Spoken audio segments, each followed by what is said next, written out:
വർഷം 1991 സെപ്റ്റംബറിലെ ഒരു ശനിയാഴ്ച ദിവസം രാത്രി പാലക്കാട് അഗളി പോലീസ് സ്റ്റേഷൻ പരിധിയിലുള്ള വനപ്രദേശത്തെ ഒരു വീട്ടിൽ 2 പേർ കൊല്ലപ്പെട്ടു. ചളിക്കാട്ടിൽ മാധവനും ഭാര്യ തങ്കക്കുടിയും. മാധവന്റെ മൃതദേഹം കിടന്നിരുന്നത് അയൽവാസി തങ്കന്റെ വീട്ടിലേക്കുള്ള വഴിയിൽ ഇഞ്ചിത്തോട്ടത്തിലാണ്. അതേസമയം തങ്കക്കുടിയുടെ മൃതദേഹമാകട്ടെ വീട്ടിനുള്ളിലെ ഭക്ഷണമേശയ്ക്കടിയിലുമായിരുന്നു. ഇരുവരെയും കഠാര കൊണ്ട് കുത്തിക്കൊന്നതാണ്. കൂടാതെ മാധവന്റെ നെറ്റിയുടെ ഭാഗത്ത് തലയോട്ടി കുഴിഞ്ഞു പോയിട്ടുണ്ടായിരുന്നു. ഈ തോക്കിന്റെ പാത്തി പോലെ എന്തോ വെച്ച് അടിച്ചതാകാനാണ് സാധ്യത. അതേസമയം തങ്കക്കൊടിയുടെ കയ്യിൽ മാധവന്റെ ഷർട്ടും ഉണ്ടായിരുന്നു. ഈ കൊലപാതകം നടക്കുമ്പോൾ ഇവരുടെ 5 വയസ്സുള്ള മകൻ മാത്രമേ വീട്ടിലുണ്ടായിരുന്നുള്ളൂ. ഉറക്കച്ചടവിലായിരുന്ന കുട്ടി അമ്മയെ കൊല്ലുന്നത് കണ്ടു. പക്ഷേ കൊലപാതകി അച്ഛനാണെന്നാണ് ഈ കുട്ടിക്ക് തോന്നിയത്. അവൻ നിലവിളിച്ചുകൊണ്ട് പുറത്തേക്കോടി വിവരം അയൽവാസിയായ തങ്കനെ അറിയിച്ചു. അങ്ങനെയാണ് കൊലപാതക വിവരം പുറത്തറിയുന്നത്. ഈ വീടിന്റെ സിറ്റൗട്ടിലെ ടീപ്പോയിൽ 2 ചായ ഗ്ലാസ് ഇരിപ്പുണ്ടായിരുന്നു. അപ്പോൾ ചായ കൊടുത്ത് സൽക്കരിക്കാൻ മാത്രം അടുപ്പമുള്ള ആരോ ഇവർ കൊല്ലപ്പെടുന്നതിന് മുമ്പ് വീട്ടിൽ വന്നിട്ടുണ്ട്. ഇനി കൊലപാതകയെ കണ്ടെത്താനുള്ള ശ്രമമാണ്. അതിനായിട്ട് പ്രധാനമായും 6 ചോദ്യങ്ങൾക്കുള്ള ഉത്തരം കണ്ടെത്തണം. 1. മാധവനോടും തങ്കക്കൊടിയോടും ആർക്കെങ്കിലും വിരോധമുണ്ടോ? 2.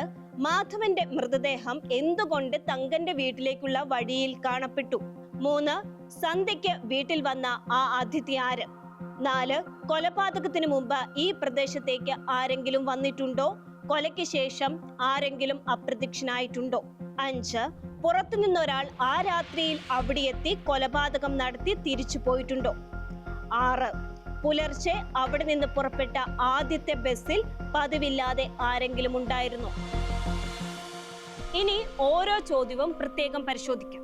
ആദ്യം കൊല്ലപ്പെട്ടവരോട് ആർക്കെങ്കിലും വിരോധമുണ്ടോ എന്നത്. ഈ തങ്കക്കൊടി വീട്ടുകാരെ വകവയ്ക്കാതെ അവരുടെ വീട്ടിലെ ജോലിക്കാരനായ മാധവനെയാണ് വിവാഹം കഴിച്ചത്. ആ വിരോധം ഇപ്പോഴും തങ്കക്കൊടിയുടെ അച്ഛൻ കുഞ്ഞനും സഹോദരൻ ഗോപാലകൃഷ്ണനും ഉണ്ട്. അടുത്ത ചോദ്യം, മാധവന്റെ മൃതദേഹം എന്തുകൊണ്ട് തങ്കന്റെ വീട്ടിലേക്കുള്ള വഴിയിൽ കാണപ്പെട്ടു? അതറിയാൻ തങ്കനെ ചോദ്യം ചെയ്തു. പക്ഷെ തനിക്കൊന്നും അറിയില്ലെന്നാണ് തങ്കൻ പറയുന്നത്. തുടർന്ന് അയാളോട് വീട്ടിൽ കത്തിയുണ്ടോ എന്നും തോക്കുണ്ടോ എന്നുമെല്ലാം ചോദിച്ചു. കാരണം കൊലയ്ക്കുപയോഗിച്ച ആയുധം കത്തിയാണ്. മാധവന്റെ നെറ്റിയുടെ ഭാഗത്ത് തലയോട്ടി കുഴിഞ്ഞു പോയത് തോക്ക് പോലെ എന്തോ വെച്ച് അടിച്ചിട്ടുമാണ്. പക്ഷേ തോക്ക് പോയിട്ട് കത്തി പോലും തന്റെ വീട്ടിൽ ഇല്ലെന്നാണ് തങ്കൻ പറയുന്നത്. പോലീസ് തങ്കന്റെ വീടും പരിസരവും എല്ലാം അരിച്ചു പെറുക്കി. അപ്പോഴതാ പുരയിടത്തിലെ തെങ്ങിൻ തൈയുടെ കൂമ്പിൽ കത്തിയിരിക്കുന്നു. മരത്തിന്റെ കൊമ്പിൽ കെട്ടിവെച്ച നിലയിൽ തോക്കും. ഇതോടെ പേടിച്ചിട്ടാ കള്ളം പറഞ്ഞതെന്നായി തങ്കൻ. ഇനി മൂന്നാമത്തെ ചോദ്യം, സന്ധ്യയ്ക്ക് വീട്ടിൽ വന്ന ആ അതിഥി ആര്? ബന്ധുക്കളോട് അന്വേഷിച്ചു. തങ്കക്കൊടിയുടെ മലപ്പുറത്തുള്ള കസിൻ സജീവ് ആയിരുന്നു ആ അതിഥി. സജീവിനെ ചോദ്യം ചെയ്തു. അയാൾ പറയുന്നത് സാധാരണ ബന്ധുവീട്ടിൽ പോകുന്നത് പോലെ പോയതേ ഉള്ളൂ. തിരിച്ചു താഴെ തങ്കക്കൊടിയുടെ സ്വന്തം വീട്ടിൽ വന്ന് കിടക്കുകയും ചെയ്തു. വേറെ ഒന്നും അറിയില്ല.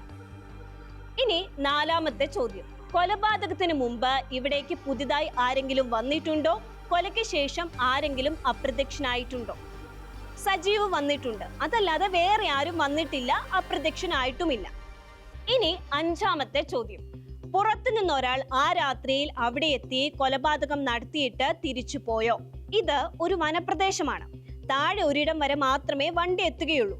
പിന്നെ ഈ ഭാഗത്തേക്ക് നടന്നു വരണം. അന്ന് രാത്രി വേറൊരു വണ്ടിയും അവിടെ വന്നു പോയിട്ടില്ലെന്നാണ് അവിടുത്തെ ജീപ്പ് ഡ്രൈവർമാർ പറയുന്നത്. അടുത്ത ചോദ്യം, പുലർച്ചെ ചിറ്റൂരിൽ നിന്ന് പുറപ്പെട്ട ആദ്യത്തെ ബസ്സിൽ പതിവില്ലാതെ ആരെങ്കിലും ഉണ്ടായിരുന്നോ? രാധാകൃഷ്ണൻ എന്നൊരാൾ ഉണ്ടായിരുന്നു. തച്ചൻപാറയിലെ ഭാര്യ വീട്ടിലുള്ള കുഞ്ഞിന് സുഖമില്ലെന്നറിഞ്ഞ് കുഞ്ഞിനെ ആശുപത്രിയിൽ കൊണ്ടുപോകാൻ പോയതാണ് അയാൾ. അപ്പോൾ ഇതുവരെയുള്ള അന്വേഷണത്തിൽ നിന്നും സംശയിക്കാവുന്നവരുടെ എണ്ണം 5 ആയി. തങ്കക്കൊടിയുടെ അച്ഛൻ കുഞ്ഞൻ, സഹോദരൻ ഗോപാലകൃഷ്ണൻ, അയൽവാസി തങ്കൻ, കസിൻ സജീവ്, ഭാര്യ വീട്ടിൽ പോയ രാധാകൃഷ്ണൻ. ഇവരിൽ ആരായിരിക്കും കൊലപാതകി?